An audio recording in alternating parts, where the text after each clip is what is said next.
palavra estranho para o homem moderno a gente falar de capacete, né? E de espada. São armas que não se usam mais. Os militares hoje em dia, aqueles que guerreiam, não usam mais. Eles usam capacetes não como aqueles de antigamente, né? Eles usam outro tipo. E espada é algo que não se usa mais em guerra, né? Aboliu-se a espada da guerra. Mas por que eu estou falando isso? Nós todos conhecemos essa passagem que fala da armadura do cristão. E se Deus fala que nós precisamos nos revestir de uma armadura, de uma espada, de um capacete, Ele está nos alertando que nós vamos travar algumas batalhas durante a nossa vida. Correto? Ele jamais iria nos capacitar com todas essas armas para a gente ir passear num jardim, para colher flores no jardim, não é? Então essa passagem, ela já começa dizendo primeiro quem é o nosso inimigo. É muito interessante. Eu estou frisando aqui essa parte: tomai enfim, né, o capacete da salvação e a espada do Espírito, que é a palavra de Deus. O Senhor nos orienta lá no início dessa passagem com quem é que nós vamos travar essa batalha. E é importante a gente entender isso. É importante para a gente tomar o capacete da salvação e empunhar essa espada, que nós estamos verdadeiramente travando uma batalha. E não é contra homens de carne e sangue. Por isso, as armas humanas não podem vencer esta guerra. Nós estamos vivendo uma batalha hoje, mas nós, durante toda a nossa vida, nós podemos dizer que travamos uma verdadeira guerra. Guerra e batalha. Nós somos chamados a guerrear durante toda a nossa vida. E nos tempos de hoje, nos tempos modernos, nós estamos chamados a lutar uma batalha que não é mais aquela batalha da arma, que não é mais aquela batalha homem contra homem. Não é essa batalha que nós somos convidados a lutar, né? Por isso é importante a gente tomar em primeiro lugar, saber quem é o inimigo, e depois ele fala para nós tomar o capacete da salvação. E nunca foi tão atual essa palavra, o capacete da salvação. O capacete, ele protege a cabeça, ele protege a sede dos nossos pensamentos, o cérebro, né? Protege a nossa inteligência, protege o nosso entendimento. Por isso ele nos convida nesse tempo de hoje a tomar o capacete, para que, revestidos desse capacete, nós não sejamos vítimas da mentalidade deste século. São Paulo já chamava a atenção, né? Que não deixemos nos dominar pela mentalidade do século, mas deixemos-nos renovar pela transformação da nossa mente. E aí o capacete da salvação, é ele quem vai nos ajudar a modificar a nossa maneira de pensar. É ele que vai nos ajudar a ter os pensamentos de Cristo. Porque o que entra pelos nossos ouvidos hoje, o que entra pelos nossos olhos hoje, é uma verdadeira metralhadora de anticristianismo. Nós estamos sendo bombardeados com informações todos os dias que contrariam a nossa fé, que contrariam a palavra de Deus. Por isso, o Senhor nos convida, te convida nessa noite a tomar o capacete da salvação e manter a sua mente em Jesus, porque só em Jesus os nossos pensamentos vão ser puros, purificados, né? Nós não somos puros, mas em Cristo nossos pensamentos podem ser purificados, nossos pensamentos podem ser transformados, né? Então, meu querido e minha irmã, nessa noite, tome o capacete da salvação, né? Como é que andam os seus pensamentos? Como é que você vive todo esse bombardeio que nós estamos recebendo nesses tempos? De tudo aquilo que você ouve, de tudo aquilo que você vê. Como ficam os seus pensamentos diante de todo esse quadro que está se formando diante de nós? Muitas vezes, na nossa fraqueza, na nossa humanidade, a gente se rebela, a gente se revolta, né? Não é? É da nossa natureza, nossa humana fraca. Diante de tantos males, a gente se revolta. Nós temos pensamentos de ódio, muitas vezes, pensamentos de vingança, muitas vezes, né? Mas não é isso que Jesus propõe para nós. Ele nos propõe que tenhamos os seus pensamentos, que deixemos de fora tudo aquilo que não vem dele. E a única maneira da gente se manter, né, de manter a nossa postura diante de tudo que a gente está vivendo, é a gente pegar aqui a palavra de Deus e fazer dela o nosso escudo. Escudo, sim, a palavra de Deus hoje é um escudo para nos defender de tantos ataques que nós sofremos hoje, porque pensamos diferente, porque não aceitamos a mentalidade do mundo moderno, porque discordamos daquilo que estamos vendo. Mas muitas vezes, meus irmãos, nós sofremos tanta pressão, nós somos o dia todo, o ano todo, o mês todo, nós somos tão pressionados que muitas vezes nós acabamos sendo derrotados. Alguns assuntos que hoje estão aí sendo discutidos a toda hora, muitos cristãos que não estão, digamos assim, com o seu manual de instrução devidamente apostos. A Bíblia é o manual de instrução. A palavra de Deus está aqui para nós como manual de instrução, para você saber como agir em qualquer situação. Jesus nos alertou: neste mundo há vez de ter aflições, mas também disse: coragem, eu venci o mundo, né? Primeiro ele diz, ele alerta o seu povo, ele não engana, ele não ilude. No mundo há vez de ter aflições, mas tenham coragem, porque eu venci e comigo vocês vão vencer.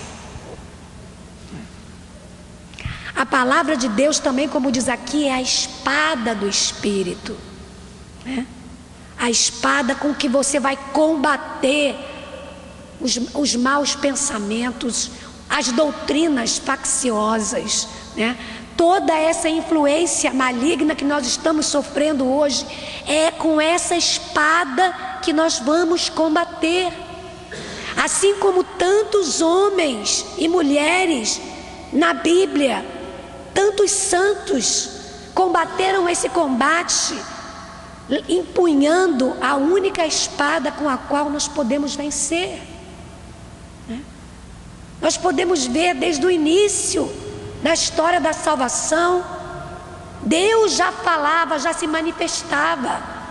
Eles não tinham, né, a palavra de Deus assim como nós temos essa facilidade, compiladas em um livro. Deus se manifestava através dos profetas. Ele sempre se manifestou. A palavra de Deus sempre esteve no meio dos homens. Deus sempre proveu maneiras da palavra dele chegar ao coração do homem. Nós vamos ver lá o primeiro homem que seguiu à risca aquilo na escritura. Nós vamos ver Abraão, que seguiu as instruções de Deus sem questionar, e olha que instrução que ele recebeu de Deus. O que foi que Deus pediu para Abraão? Deus pediu para que ele imolasse o seu único filho, o filho da promessa. Ele tinha os filhos com as escravas, nós sabemos, né? Ele tinha o Ismael e tinha outros, mas o filho da promessa, Isaque, o filho da promessa, Deus pede a Abraão que imole em sacrifício o seu único filho. E Abraão segue à risca todas as instruções que Deus lhe dá. Ele mostra o caminho aonde ele vai ter, aonde tem lenha. Ele vai apontando até o último minuto todos os passos que ele tinha que dar para concluir aquele sacrifício que Deus estava lhe pedindo. E pela sua obediência à palavra, à instrução de Deus, o que Deus faz? Não levantes a mão contra o teu filho, né? Porque agora sei que você é fiel. Mas vamos parar para pensar. O filho da promessa. Poxa, Abraão poderia ter se questionado, né? Não vou fazer isso não. Ele disse que é o filho da promessa. Eu devo ter escutado errado. Essa segunda parte aí da instrução, para pegar o meu filho, levar e imolar, eu acho que eu não entendi direito não. Se ele é o filho da promessa, ele vai cumprir, né, a partir dele, como é que eu posso imolar o meu filho? E agora? Não, acho que eu não entendi direito não. Ele fez isso? Não fez. Ele seguiu à risca todas as instruções que Deus deu a ele. E no fim das contas, ele teve o seu filho de volta, né? Deus proveu um animal para o sacrifício. Vai lá, tem um animal ali preso, vai lá e pega aquele animal e imola esse animal, né? Eu estava lendo há pouco tempo também a história de Gedeão. Gedeão foi chamado para guerrear, eu vou ser bem breve, né? E ele estava levando 32 mil homens para a guerra. E aí Deus fala para ele assim: olha só, se você levar 32 mil homens para guerrear, o povo de Israel vai dizer que venceu a guerra porque levou 32 mil homens para guerrear. Então você vai diminuir aí essa quantidade. Você vai levar menos homens e eu vou te instruir. E aí ele deixou 10 mil e levou 22 mil com ele. E durante o caminho Deus repete a mesma coisa para ele: olha, 22 mil ainda é muita gente para você levar. Se você levar 22 mil, o povo de Israel vai achar que venceu a guerra por sua própria força. Você vai fazer o seguinte: você vai pegou uma quantidade de homens e disse: você vai levar esses homens para beber água na beira de um rio. Aqueles que se ajoelharem para pegar água com a mão, esses vão. Os outros que não se ajoelharem para beber água, esses vão. E ele foi para a guerra com 300 homens. 300 homens. Ele tinha saído com 32 mil, deixou 10 mil. Dos 22 mil, ficaram 300. Você já imaginou? Você guerrear, sabia que o inimigo era, né? Era uma horda, era uma multidão. Mas Deus diz para ele: você vai guerrear com 300, porque quando esse povo vencer, eles vão se recordar que a vitória é minha. E Gedeão cumpriu. Ele foi para a guerra com 300 homens. Quando ele sobe assim a montanha, ele dá uma olhada assim, aquela multidão. Ele deve ter ficado apavorado, né? Deve ter, no mínimo ele deu uma tremida básica, né? Mas ele obedeceu, né? E eles venceram a guerra, porque foi Deus quem venceu a guerra. E qual foi a vitória de Gedeão? Ter seguido fielmente as orientações de Deus. Ora bolas, qualquer general que tivesse à frente de um exército ia rir, né? Qualquer um que tenha o conhecimento de guerra, não, esse cara tá louco, enlouqueceu, vai querer vencer uma multidão com 300, não é? E muitas vezes, meus irmãos, acontece isso conosco também, porque Deus não vê como o homem vê. Ele diz que assim como o Oriente dista do Ocidente, assim dista o pensamento do homem e os pensamentos de Deus. Muitas vezes Deus nos pede algo que pode nos parecer tão absurdo, que aí entra o nosso racional e diz: não, peraí, não, isso aí que você está me pedindo, Dudu, ó, isso aí, ó, isso é coisa de maluco, eu não vou fazer isso não, entendeu? Isso aí eu acho que não foi bem Deus que falou com você, eu acho que você está equivocado, não é bem assim, né? Principalmente quando a gente está vivendo momentos de tribulação, né? Ah, a gente fica chateado, como a gente fica chateado, né? Quando Tobias, né? O filho foi orientado a se casar, né? Tobias. O filho foi buscar uma noiva obediente ao pai numa outra cidade, num outro lugar, né? Ele foi buscar uma noiva que já tinha matado 7 maridos. Olha como é que Deus é. Imagina, Senhor, imagina, mas já morreram 7. Eu vou ser o próximo. Quando o casamento aconteceu, a mãe já foi preparar o túmulo para enterrar o marido, o 8º, né? Ele obedeceu e ele recebeu uma instrução, né? Antes dele ter a esposa dele tê-la como esposa, né? Eles fizeram um sacrifício, ficaram em oração, queimaram o olho do peixe, etc. e tal, para espantar ali o espírito que estava levando aqueles homens. Ficaram 3 dias e 3 noites em oração.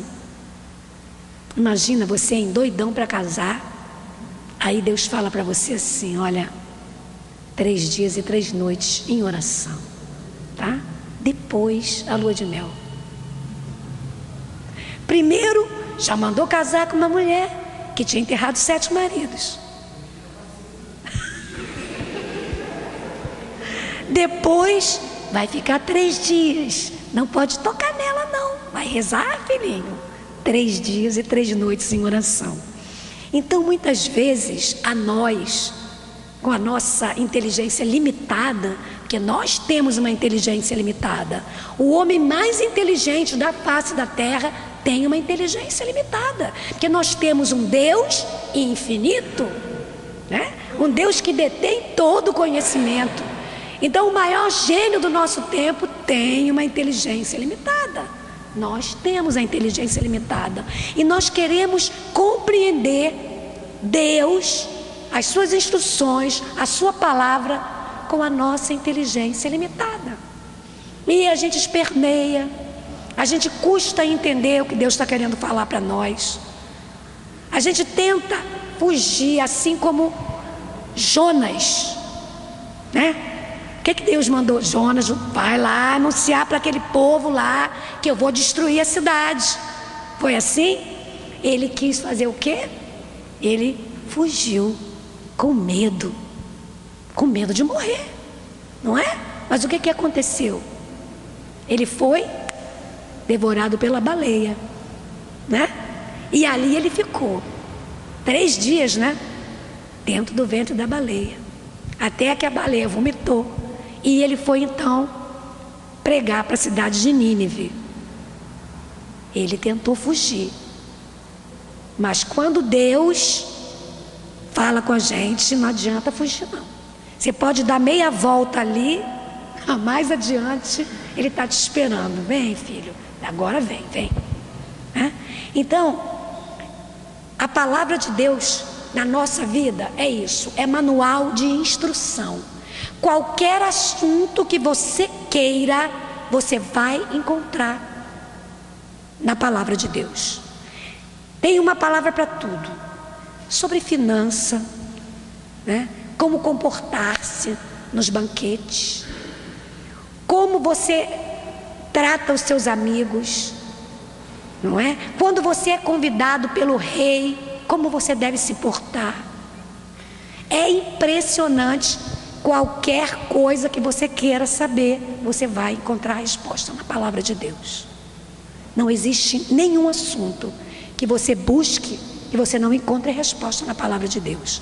Você pode não encontrar ipsilítere, né? Mas você vai encontrar resposta para todas as suas dúvidas, para tudo aquilo que está confundindo. Dudu orou sobre isso. E nós vivemos um tempo realmente de muita confusão. Os homens estão confusos. Os homens estão confusos. Nós cristãos também estamos confusos. Muitas vezes nós nos vemos confusos, meus irmãos. Nós não sabemos exatamente o que fazer. Tem surgido situações nas nossas vidas que nós muitas vezes não sabemos como vamos resolver. E eu queria dar aqui o testemunho de uma situação que é muito importante que a gente tenha conhecimento disso. Eu tenho uma irmãzinha de muitos anos de caminhada, uma mulher de oração, de Deus, obediente, e ela tem 2 filhas. Uma das filhas dela tornou-se homossexual e foi viver com a sua parceira. Eu pergunto a você, e agora? É seu filho? Você tem uma atitude, você sabe o que agir, como agir de imediato? Você sabe o que você vai fazer de imediato? Muito difícil. E a gente, é muito comum você falar quando o assunto não chegou na sua casa. Pois essa minha irmãzinha ficou muito doente. Ela entrou num processo de depressão, porque ela estava travando uma luta contra a filha dela, né? Ela tomou uma série de medidas, mas ela ainda não tinha ouvido a Deus. Não tinha ouvido aquilo evidentemente machucou profundamente o coração dela, mas ela ainda não tinha escutado a Deus. E em um determinado momento ela buscou ouvir o Senhor, né? E ela disse: Senhor, o que o Senhor quer que eu faça? E agora? O que eu vou fazer? Ele disse: ama a tua filha. Ama. Só isso. Foi o que ela ouviu de Deus. Mas aí eu pergunto a você, ela deve ter perguntado: Senhor, como eu vou manifestar esse amor diante dessa situação? E ela perguntou: como? E o Senhor disse a ela: ama. Apenas ama.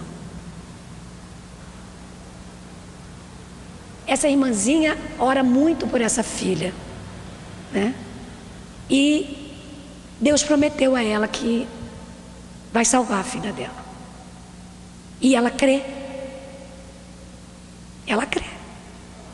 E ora e ama a filha, né? Não aceita o pecado da filha, mas ama a filha. Estamos entendendo como é que Deus pede para nós isso? Ame. Ela estava lutando contra a própria filha. E muitas vezes essa luta não é assim que tem que ser travada. Não é na violência, não é na agressão, mas é no amor mesmo. É no joelho no chão. Jejum e oração também o Senhor pediu a ela. Jejum e oração. Então, situações que estão surgindo hoje que nunca se viu antes. Nunca se viu antes. Nós estamos vivendo um tempo tão perverso, pior do que qualquer guerra que já tenha acontecido na história da humanidade. Pior do que Hiroshima e Nagasaki. Pior do que a Segunda Guerra Mundial. Por quê? Porque ela é sorrateira. Ela é sorrateira. Muitas vezes ela não é declarada. Ela vem pegando você devagarinho, sem você perceber.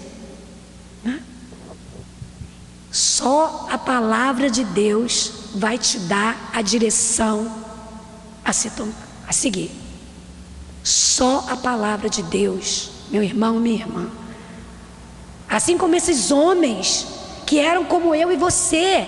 Muitas vezes a gente tem hábito de dizer assim: não, mas ele era Abraão, ele era Moisés, Deus falava com ele, ele via. Não. O Espírito Santo de Deus está aqui, revelando a face de Deus a todo momento. Hoje você pode, ainda que pareça um absurdo, porque hoje viver com coerência o Evangelho é loucura como nunca foi. Aqui no Brasil, você pode professar sua fé e eu também. Eu posso falar de portas abertas. Mas lá no Oriente, milhões de irmãos são mortos todos os dias, simplesmente porque não renunciam à sua fé. Não renunciam à sua fé. Nós somos chamados a viver a palavra de Deus até as últimas consequências, assim como Jesus. Jesus lá no Horto das Oliveiras também teve medo. Ele teve medo, ele pediu: Pai, se o Senhor puder, por favor, Pai, afasta. Ele sentiu medo, ele sentiu terror, ele sentiu pânico, ele suou sangue. Os cientistas dizem que para você chegar a um estado desse, você passou por um estresse absurdo para você suar sangue. Ele disse, ele pediu, mas ele completou: mas não se faça a minha vontade. Viveu até as últimas consequências. Então a palavra de Deus na nossa vida, meus irmãos, muitas vezes vai nos levar para situações até de confronto, entre aspas. Não vai nos levar muitas vezes a um lugar tranquilo e sossegado, porque o cristão hoje, como a palavra de Deus sugere, ele é um guerreiro. Ele tem que ser um guerreiro. Ele tem que estar capacitado para essa luta. Ele não pode mais ser um cristão imaturo para viver a palavra de Deus em espírito e em verdade. Eu e você precisamos das armas espirituais que São Paulo vai falar para nós lá em Coríntios 10, também lá na palavra de Deus. Ele diz para nós: não são carnais as armas com que militamos, mas são poderosas em Deus, capazes de arrasar fortificações. Povo de Deus, olha isso. Não são carnais as armas com que militamos, mas são poderosas em Deus, capazes de arrasar fortificações. E é preciso que você tenha consciência disso hoje, porque o que nós temos hoje são verdadeiras fortificações com as quais nós temos que lutar. Não é coisa pouca, não, meu irmão, minha irmã. Mas as armas espirituais com que Deus nos capacita arrasam fortificações. Qual é a fortificação que está erguida na tua vida hoje?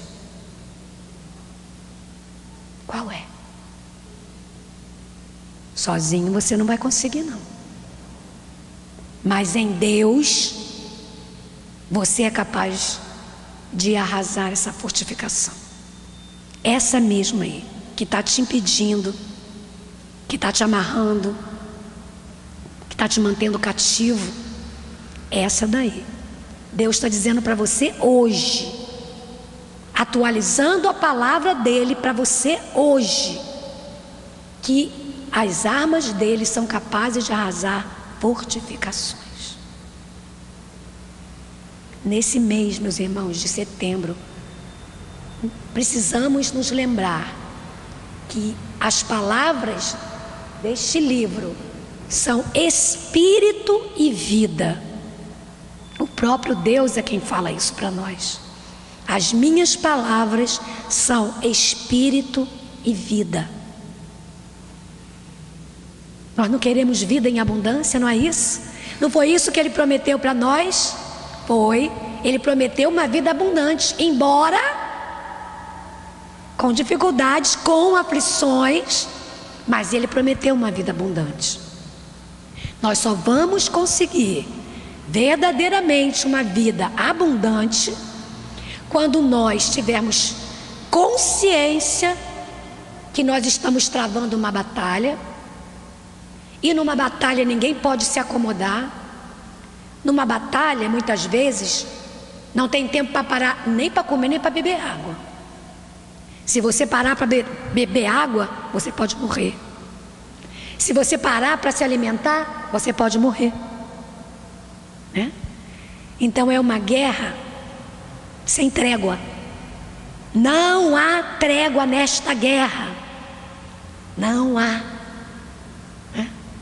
E quem é que vai ser? E quem é o vencedor? Quem é que já venceu essa guerra para nós? Essa guerra já está ganha, meu irmão. Essa guerra já está vencida. As fortificações já foram derrubadas. Basta que você não esqueça que você tem armas espirituais e com elas você vai vencer. A palavra de Deus é uma dessas armas. A palavra de Deus é uma dessas armas. Então nós vamos fazer um propósito nesse mês. É claro que é um propósito de vida. Meditar na palavra de Deus não é um propósito para setembro, né? Mas especialmente nesse mês que a igreja nos convida de maneira especial, né, a refletir melhor. Vamos fazer um propósito. Eu vinha conversando no caminho com o Ricardo me trouxe, e ele estava me contando de um programa japonês, de algumas instruções para você conseguir um tempo para fazer algo que você goste muito, algo que você sinta prazer em fazer. E a pessoa propõe que você pare 1 minuto do seu dia para se dedicar a esta causa. É um programa para disciplinar mesmo, né? Então, a proposta, quando o Ricardo me colocou isso, caiu também no meu coração. Faça essa proposta para você hoje. Você que não tem tempo para nada, você que diz, eu não tenho tempo nem para me coçar.